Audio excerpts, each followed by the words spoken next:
नमस्कार दोस्तों, मेरा नाम है अनुपम मिश्रा और आप सभी लोगों का द टाइम फ्रेम में एक बार फिर से बहुत बहुत स्वागत है। दोस्तों, पिछले सेशन के लिए हम लोगों ने बात किया था कि मार्केट आवरली चार्ट पे एक बहुत ही अच्छा inverse head and shoulder pattern create करने वाला है और जो हमारा टारगेट था वो हमारे रेजिस्टेंस लेवल तक का था। जो इन्वर्स हेड एंड शोल्डर का रेजिस्टेंस था वही हमारा टारगेट था। मार्केट ने लोगों को थोड़ा सा कंफ्यूज इसलिए कर दिया कि वो डायरेक्ट टारगेट लेवल पे ही खुली और वहाँ पे भी रेंज बनाने के बाद जो लोग ये सोचे होंगे कि हाँ यहाँ से मार्केट ऊपर की तरफ जाएगा, वो पूरी तरीके से ट्रैप हो गए होंगे। ये उस वक्त भी बताया गया था कि डेली चार्ट पे, अभी तक देखिए बात हो रही थी अवर्ली की, ठीक है, लेकिन डेली चार्ट पे आपके पास एक स्विंग पैटर्न, सिंगल, जिसे राउंडिंग बॉटम पैटर्न भी कहते हैं, लेकिन इतना ज़्यादा शार्प था कि उसे आप वी पैटर्न कह सकते हैं। वो वी पैटर्न का क्रिएशन मार्केट बना के रखा था। उम्मीद थी वहां से एक डिप देखने को मिल सकती है जो कि रूप हैंडल का ले सकती है, जिसे कप एंड हैंडल कहा जाता है। अब कप एंड हैंडल के फॉर्मेशन के बाद क्या, लेकिन अभी तो बस शुरुआत हुई है हैंडल की, ठीक है। यहां से मार्केट ऐसा लगता है कि कहीं ना कहीं रेंज की तरफ जा सकता है, क्योंकि जिस तरीके का फॉल देखने को मिला था पिछले सेशन में, मार्केट इस जगह से एक रेंज की तरफ बढ़ सकता है। और अगर वो रेंज की तरफ बढ़ेगा तो आपको थोड़ा सा इंतज़ार करना पड़ सकता है। उससे होगा क्या, आपके अंदर भी पेशेंस डेवलप होगा और आप एक अच्छे ट्रेड के लिए तैयार हो पाएंगे, ठीक है। तो वहाँ पे आप थोड़ा सा इंतज़ार करिएगा।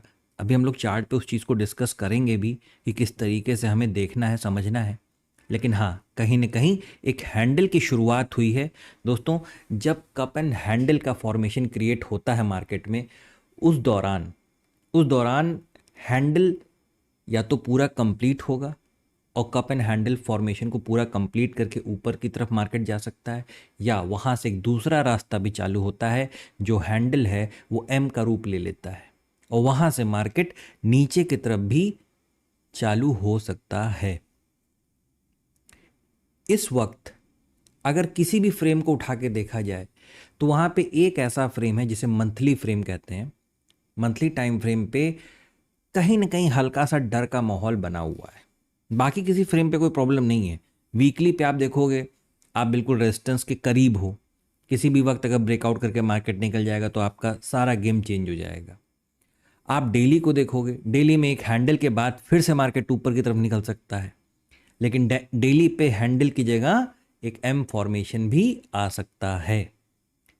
तो यही चीज समझनी है कि मार्केट अब कप एंड हैंडल को क्रिएट करेगा या कप के बाद सिर्फ एम पैटर्न का क्रिएट करके सब सारे बायर्स को ट्रैप करेगा और नीचे की तरफ चलना चालू करेगा। क्योंकि अगर मंथली में हमें नीचे की तरफ आना है, जो कि एक बहुत बहुत दिनों से एक करेक्शन पेंडिंग है, अब पता नहीं वो होगा कि नहीं।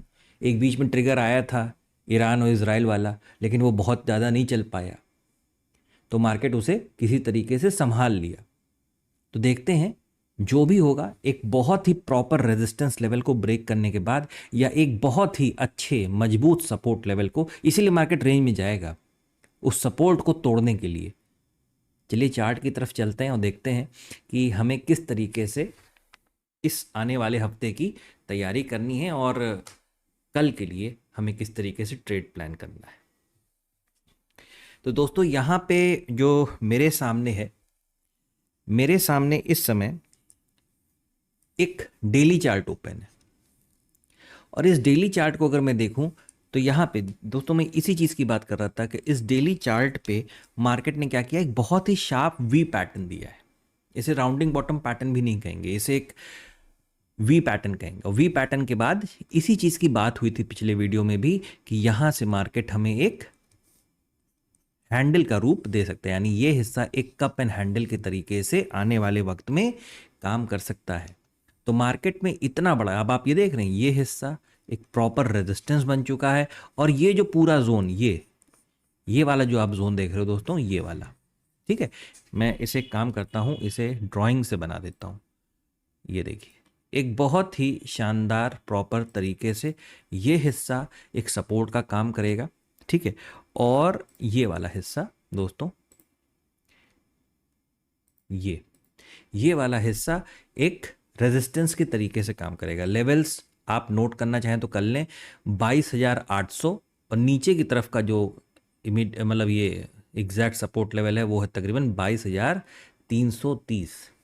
मैं यहाँ मेंशन कर दे रहा हूँ 22,330 और ऊपर का तरफ है 22,800। ये हिस्सा रेजिस्टेंस है, ये हिस्सा हमारे लिए सपोर्ट के तरीके से काम करेगा। अच्छा, अब सपोर्ट से हो क्या सकता है? सपोर्ट लेवल से बहुत अगर हम देखें अवर्ली चार्ट को, ठीक है, तो देखिए कहीं ना कहीं एक इशारा देना चालू भी कर दिया था मार्केट ने, ठीक है। और अगर मतलब हम जो कुछ भी यहाँ बातें कर रहे हैं ना, वो स्क्रीन पे नहीं दिखा तो ट्रेड नहीं करेंगे, इस शर्त पे काम करना है, ठीक है। तो यहाँ से जो आपको बहुत तेजी से फॉल आते हुए नजर आया है, इसके बाद ये मार्केट कहीं न कहीं ऊपर की तरफ का लेवल क्रिएट कर सकती है अपने अगले रेजिस्टेंस लेवल तक, जो कि कुछ यहाँ तक है, यानी 22,600 तक के लेवल। 22,600 तक का जो लेवल है वो आने वाले वक्त में हम कहीं न कहीं देख सकते हैं, ठीक है। और उसके बाद मार्केट फिर से एक डिप लगा के, या तो यही चीज देखिए दोस्तों, यही एक बहुत इंपॉर्टेंट चीज बनेगी, यही चीज या तो हैंडल का रूप लेगी, ठीक है, और या तो इससे बड़े फ्रेम में जो हम लोग डेली पे थे, ठीक है, या तो ये इस तरीके से हैंडल का रूप लेगी, ऊपर चली जाएगी, यानी ये आपका हिस्सा क्या हुआ, एक कप, और ये हिस्सा एक हुआ हैंडल के तरीके से। और दूसरा, यहाँ पे अगर मार्केट इस तरीके से ऊपर जाता है तो फिर कहीं ना कहीं इस तरीके से, यानी ये पूरा हिस्सा क्या काम करने लगेगा दोस्तों, एक एम पैटर्न की तरीके से काम करने लगेगा, ठीक है। तो इसी को थोड़ा सा समझना है, ठीक है ना। समझना मतलब कि ये जो जोन होगा आपके लिए एक पोल फ्लैग की तरीके से काम कर सकता है, उस बहाने नीचे गिरा सकता है मार्केट को, या यहाँ पे थर्ड लेग क्रिएट करके वापस फिर मार्केट ऊपर की तरफ जा सकता है। तो डेली चार्ट पे तो फिलहाल माफ कीजिएगा, अवर्ली चार्ट पे फिलहाल यही चीज़ें नज़र आ रही हैं। मतलब इस जगह से अगर किसी ट्रेड को प्लान करना है तो वो सिर्फ और सिर्फ बाइंग साइड का ही रखेंगे। अच्छा, ये तो बाइंग साइड की बात हो गई। अब सेलिंग साइड के लिए क्या करेंगे? अब सेलिंग साइड के लिए कुछ नहीं करना है। सेलिंग साइड के लिए ये जो आप सपोर्ट देख रहे हैं दोस्तों, ये मानिए कि कुछ रात भर में कुछ नेगेटिव न्यूज़ या किसी वजह से मार्केट अचानक से गैप डाउन ओपनिंग कर देता है, ठीक है। अगर किसी प्रकार की कोई गैप डाउन ओपनिंग कर देता है, उस केस में जब तक रीटेस्ट ना हो जाए तब तक सेलिंग की तरफ प्रॉपर तरीके से मत बैठिएगा, ठीक है, क्योंकि मार्केट के चलने के कुछ तरीके हैं, कुछ नियम हैं, उसी के तहत मार्केट चलता है। और मैंने पहले भी बताया कि अगर आपका सोचा हुआ, आपका एनालिसिस अगर स्क्रीन पे नहीं हो रहा है तो आप उसे उसी वक्त छोड़ दीजिए, मत करिए उस ट्रेड को आप, ठीक है ना। चलिए, अब ये चीज़ अगर ऊपर की तरफ जाती है हम ट्रेड में इन्वॉल्व होंगे। अगर डायरेक्ट नीचे ब्रेकअप, ये नीचे की तरफ का ब्रेक कर देती है और दोबारा रीटेस्ट करती है, उसके बाद जब आना चालू करेगी, ये जो आप देख रहे हैं दोस्तों, ये जो आप एक हल्का सा गैप नज़र आ रहा है, यहाँ कहीं पे अगर मार्केट रीटेस्ट करती है सपोर्ट लेके इस हिस्से को और दोबारा नीचे आती है, तो यहाँ पे सेलिंग की तैयारी की जाएगी, वरना नहीं, ठीक है ना। तो फिलहाल अभी हमारा मार्केट कहाँ पे है? 22,800 के रेजिस्टेंस और 22,330, 350 या 22,300 मान लीजिए पूरी तरीके से, ठीक है, इस सपोर्ट के बीच में कहीं काम कर रहा है। तो आपको दिख रहा होगा ना कि रेंज बड़ी हो गई है, रेंज बड़ी हो गई है। तो इस बड़ी रेंज को हमें क्या करना है? छोटा होने देना है, ठीक है ना। ये बड़ी रेंज जब छोटी हो जाएगी हमें ट्रेड मिल जाएगा। तब तक के लिए रुकिए, इंतजार कीजिए, अपने आप को ट्रेड के लिए प्लान कीजिए, ना कि गलत सलत ट्रेड लेके खराब कीजिए अपने आप को, ठीक है ना। तो थोड़ा सा वेट करेंगे तो चीज़ें दिखने लगेंगी और मिल भी जाएंगी। चलिए, ठीक है, ये देखिए, ये यहाँ पे इस तरीके का फॉर्मेशन है। कोई डिप लग जाए, जैसे पता चला यहाँ से कोई डिप आ गई, मार्केट यहाँ पे ओपन हो गया, ठीक है, इस जगह पे ओपन हुआ, या यहाँ कहीं पे इस बीच में कहीं ओपन हो गया, ठीक है। कोशिश यही करिएगा कि जब किसी प्रकार के स्विंग को या ट्रेंड लाइन, यहाँ कोई भी फॉर्मेशन, वो आंखों से दिखेगा आपको, ठीक है, यहाँ पे जो कुछ भी बनेगा या दिखाया जाएगा वो आंखों से दिखेगा, ठीक है। उसके बाद ही किसी चीज़ को प्लान कीजिएगा। ठीक है, चलिए ये बात हो गई निफ्टी 50 को लेके। देखिए बहुत ज़्यादा कुछ एक्सप्लेन नहीं करना है, क्योंकि पहले से ही मार्केट जिस तरीके से हम लोग 14-15 अप्रैल से 16 अप्रैल से जैसे हम लोग स्टडी करते आ रहे हैं, मार्केट बिल्कुल वैसे ही काम कर रहा है। तो कोई बहुत ज़्यादा प्रॉब्लम क्रिएट नहीं होनी है अपने अपने को, मतलब अपने आपको, मतलब कि ये देखिए, ये देखिए आप, यही वो ट्रेंड लाइन है। मैं एक काम करता हूँ, फ्रेम को छोटा कर देता हूँ, तब दिखेगी वो ट्रेंड लाइन। ठीक है, ये देखिए, ये वो ट्रेंड लाइन दोस्तों जिसकी बात कर रहे थे हम लोग कि ये ट्रेंड लाइन अगर ब्रेक कर जाएगा तो कहीं ना कहीं मार्केट इस तरीके से रिटेस्ट करेगा। ठीक है, अब फिर वहां से दो रास्ते निकलेंगे, या तो नीचे के और या तो फिर ऊपर के। ठीक है, चलिए अब चलते हैं बैंक निफ्टी की तरफ। ये देखिए, अगर मैं इस चीज़ की बात करूं, ये देखिए, ये वही ड्राइंग है दोस्तों जो पिछले वाले सेशन के वीडियो में बनी हुई थी। ठीक है, और आप भी इस चीज़ को देखो कि मार्केट एग्जैक्ट उसी सपोर्ट लेवल से फिर घूम गया ऊपर की तरफ। ठीक है, तो इसमें कुछ नहीं है। ठीक है, सपोर्ट अगर आप सही से बनाना जानते हो तो आपको भी ये लेवल्स आराम से मिलेंगे, इसमें कोई बहुत बड़ा रॉकेट साइंस नहीं है। ठीक है, सिंपल सी चीज़ है, मार्केट यहाँ से ऊपर गया, हमें ब्रेकआउट दिया था, फिर ये रीटेस्ट करने आया है। ठीक है, इसके लिए भी वही हाल है दोस्तों कि यहाँ पे मार्केट जैसे अपना, इसका अगला रेजिस्टेंस कहाँ पे, तकरीबन यहाँ कहीं पे। अगर मार्केट इस जगह से पलटता है, इस जगह से मार्केट अगर पलटता है, देखिए हम इस समय बैंक निफ्टी के भी अवली चार्ट पे हैं। ठीक है ना, अगर यहाँ से मार्केट पलटता है दोबारा ऊपर की तरफ प्लानिंग कर सकता है, या बिल्कुल उसी तरीके से एक एम फॉर्मेशन से अगर गिरना होगा तो ऐसे ही गिरेगा। मैंने आपको देखिए शुरुआत में भी बताया था कि कहीं ना कहीं जो मंथली चार्ट है ना, बस वो प्रॉब्लम क्रिएट कर रहा है, बाकी कोई प्रॉब्लम क्रिएट नहीं कर रहा है। मंथली चार्ट पे एक दबाव बना हुआ है जिसकी वजह से हम नीचे आ सकते हैं, और शायद ये दबाव तब तक बना रहेगा जब तक इलेक्शंस के नतीजे पूरी तरीके से बाहर नहीं आ जाते। ठीक है, पूरी तरीके से मतलब अभी तो सिर्फ इलेक्शन चल ही रहा है, अभी ख़त्म भी नहीं हुआ है। 4 जून को शायद उसके नतीजे आने हैं, एक बार आप कंफर्म कर लीजिएगा। उसके बाद ही चीज़ें, पिक्चर और ज़्यादा क्लियर हो पाएंगी, क्योंकि हमारे सामने कोई मेजर ट्रिगर अगर बचा है तो ये बचा है। एक बीच में आया था ईरान और इजराइल वाला, लेकिन वो बहुत ज़्यादा चल नहीं पाया। ठीक है, अच्छा ही है, लड़ाई शांत हो गई, लड़ाई होना ज़रूरी नहीं है। ठीक है, तो फिलहाल ये चीज़ है।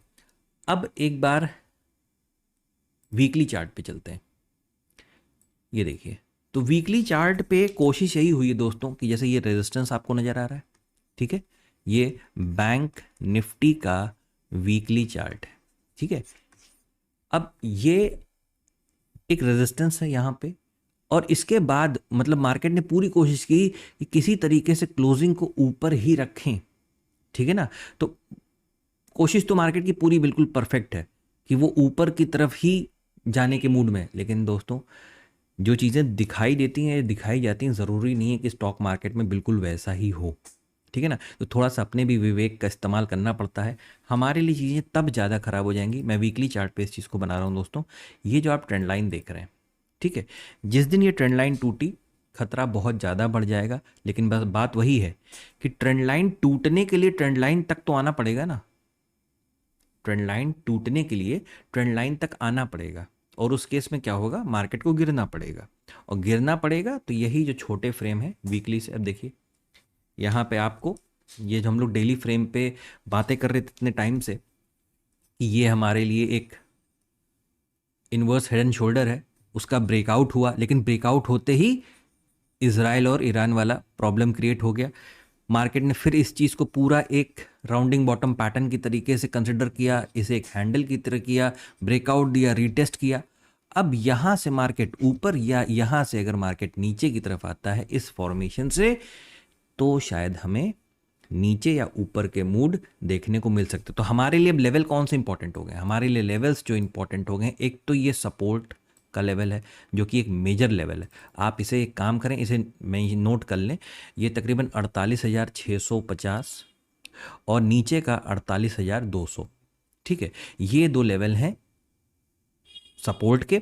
और ऊपर की तरफ अगर आप इसी चीज़ को देखोगे दोस्तों, तो यहाँ से अगर मैं इस ट्रेंड लाइन को, माफ़ कीजिएगा, रेजिस्टेंस जोन को आगे बढ़ाता हूँ और इस जोन की बात करूँ, तो ये जोन है तकरीबन 49657, यानी इसे आप ऐसा मान लें कि 49650।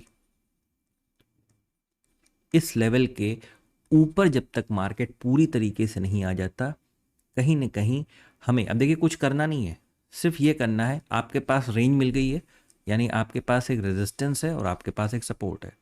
और अगर इसके अंदर मार्केट ट्रेवल करता है तो आपको सिर्फ रेंज की ट्रेडिंग पे फोकस करना है। आप कहीं पे भी बीच में है, सौदे को छोड़ दीजिए, मार्केट को किसी तरफ ऊपर या नीचे आने दीजिए और वहां से रेजिस्टेंस से सेलिंग और सपोर्ट से बाइंग को प्लान कीजिए। बस डेली चार्ट पे फिलहाल ये चीज़ें नज़र आ रही हैं, या मार्केट बहुत तेज़ी में है और वो किसी भी इस स्विंग को ऐसे तोड़ दे या यहाँ पे स्विंग बना के ऐसे तोड़ दे तो बस ठीक है, जिधर का वो रुख दिखाएगा उसी तरफ हम अपने ट्रेड को प्लान। देखिए मैंने बार बार हमेशा दोस्तों ही कहता हूँ, मार्केट चाहे कुछ भी करे, ठीक है, हमने जो एनालिसिस किया है अगर वो स्क्रीन पे नहीं हो रहा है तो हम ट्रेड नहीं करेंगे, क्योंकि हमें ना चाहते हुए भी वही काम करना है जो हमें स्क्रीन दिखा रही होगी। तो ये टोटली आपके ऊपर है, आपने जो सीखा है, आपने जो समझा है, आपने जो एनालिसिस किया है, पता चला वो हो ही नहीं रहा है, तो क्या ज़रूरत है अपनी कैपिटल को रिस्क पे डालने की। ठीक है, तो थोड़ा सा इस चीज़ का ध्यान दें। एक बार इसी तरीके से डेली चार्ट पे तो हम लोग ने बात कर ली। वीकली चार्ट, ये देखिए, ये वीकली चार्ट है निफ्टी का। निफ्टी के वीकली चार्ट पे भी वही तरीके से एक रेंज के अंदर कहीं ना कहीं मार्केट स्ट्रगल कर रहा है। ठीक है, इस रेंज के अंदर कहीं ना कहीं मार्केट स्ट्रगल करते हुए नज़र आ रहा है, लेकिन क्या मार्केट इस हिस्से को इस तरीके से, देखिए ये जो है ना दोस्तों, ये वाला, ये एक सपोर्ट लेवल है, एक अच्छा सपोर्ट लेवल है। तो यहाँ पे एक स्विंग हमें ऑलरेडी मिल चुका है। अब क्या मार्केट इस हिस्से को एक स्विंग मानता है या नहीं मानता है, मतलब क्रिएट करता है कि नहीं, बनाता है कि नहीं।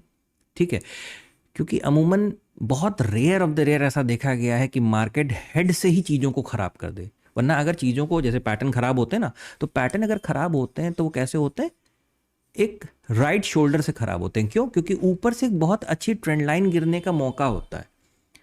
जैसे छत है ना, सीलिंग होती है, 2 दीवार मिनिमम चाहिए उसको रोकने के लिए, उसी तरीके से 2 मेजर पॉइंट्स चाहिए होते हैं ट्रेंड लाइन को भी रोकने के लिए। ठीक है, तो उस तरीके से दोस्तों यहाँ पे अगर हमें कोई इस तरीके का दोबारा एक स्विंग देखने को मिलता है तो मार्केट इस तरीके से ख़राब हो सकती है, मतलब ऊपर की तरफ इस पैटर्न को ख़राब कर सकती है। और अगर मार्केट ने कहीं ना कहीं मूड बना ही रखा है कि ना एक मेजर करेक्शन तो चाहिए ही मार्केट में, तो फिर आपके सामने ये वाला रास्ता या ये वाला रास्ता, दोनों ही तरीके मैंने बता रखे हैं। इन तरीकों से मार्केट चीज़ों को बना सकता है या बिगाड़ सकता है। ठीक है, तो चलिए दोस्तों, बस ये था एक छोटा सा एनालिसिस निफ्टी और बैंक निफ्टी को लेके। आशा करता हूँ आपको एनालिसिस समझ में आया होगा और अच्छा लगा होगा। दोस्तों, अगर आपको मेरा एनालिसिस अच्छा लगे तो please like, subscribe and share my channel. धन्यवाद, नमस्कार।